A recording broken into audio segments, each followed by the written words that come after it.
Pork steak strips naman ang iluluto ko for today's video, mga beshies. Please follow, like, and share! Yung pork steak na to, minarinade ko to 2 days ago. Tapos nakalimutan ko na sa ref. Kaya ngayon, yan, gagawin ko na lang siyang yan. Nihiwa-hiwa ko na lang siya. Na ganyan, maliliit, strips nga. O yan, ganyan. Tapos, hiwa ako ng carrots. Ibang shape naman. O, diba? Tapos, bell pepper. Kung ano lang yung meron sa akin. Sarap ko. Nagulay. Sinagsama-sama ko na lang yan actually. Tapos, sibuyas naman. O, cut nyo lang din. Mahilig kasi ako mag-imbento ng mga recipe. Kung ano lang yung meron, okay na yun. Ayan, tapos may nakita rin akong broccoli. O di isama na natin siya. Sustansya yan. Tapos, yan, hati-hatiin lang. O, diba? Sayang kasi baka mabulok lang sa rep. Tapos yung tangkay, sinasama ko na siya.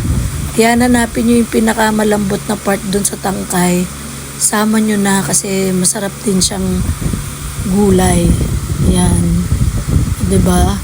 Sayang din naman kasi pag hindi pa isinama. Yan. Tapos nakakita din ako ng shiitake mushroom. Nakamarinade sa tubig. Yan.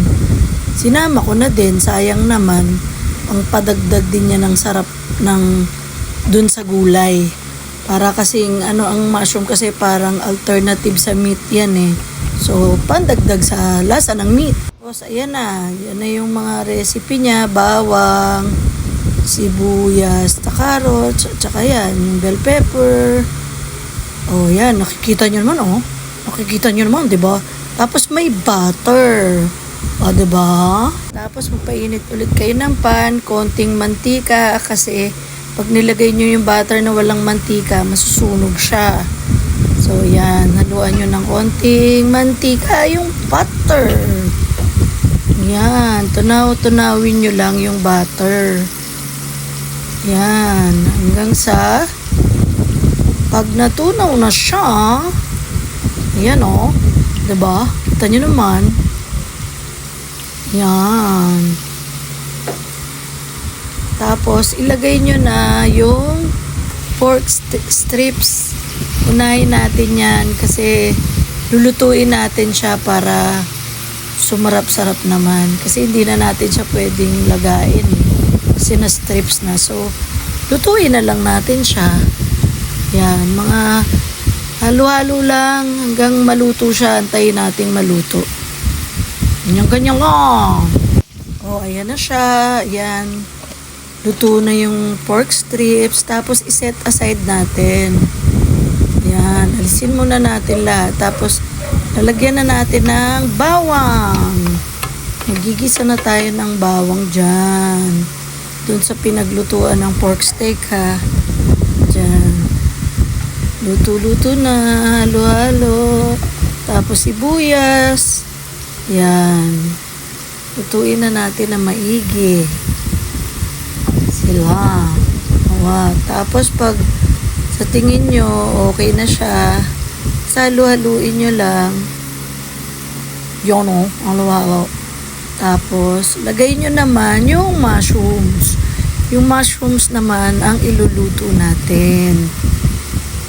Gusto ko siyang niluluto kasi para lumasa talaga yung veggies. Tsaka yung pork strips na lulutuin natin. Yan. Lutuin natin siya. Luto-luto. Ayan.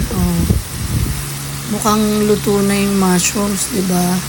Lutuin nyo kahit mga 3 minutes lang. Ayan. Para maging crunchy ng konti. Tapos, lagay nyo na yung carrots. Kasi yan, matigas na naman yan. So, syempre, una siyang ilalagay para maluto. Maluto-luto. Tapos yan, bell pepper. Sunod nyo na. Yan, halo-halo lang, mix-mix lang. Yun, diba? Madali lang to actually lutuin. Tapos, ilagay nyo na rin yung broccoli. Napakasustansyang gulay na broccoli at masarap. Tawag dyan ng anak ko nung maliit siya, small tree. Gustong gusto niya yan na gulay.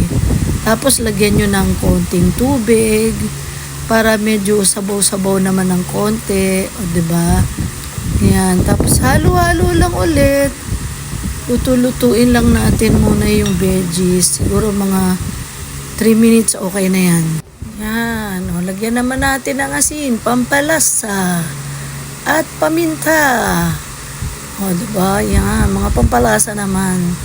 Tapos, halo-halo lang ulit. Tapos, toyo or oyster sauce or teriyaki sauce. Kung anong sauce meron kayo, ilagay nyo. Pero wag lahat Kung ano lang yung meron kayo, yun lang. Tapos, yan. Pakuluin nyo konti. Pag medyo malambot na, mga gulay, sa tingin nyo, tikman nyo.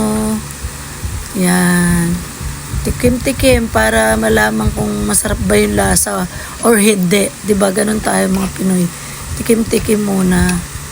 Diba? Tapos yan, pag sa tingin nyo, luto na yung mga veggies, haluhaluin nyo konti, ilagay nyo na yung pork strips. Yan yung pinakauling ingredients, di ba, ng aking inimbentong pork strips with veggies. Bahala na kayo kung anong gulay pwede or sauce pwede din. Yan, mukhang maluluto na siya. O, di ba, ang ganda, parang ang sarap-sarap na, tsaka colorful siya. Ayan na, kumukulo na siya. Okay na siya, mga beshies. Thank you for watching. Have a nice day.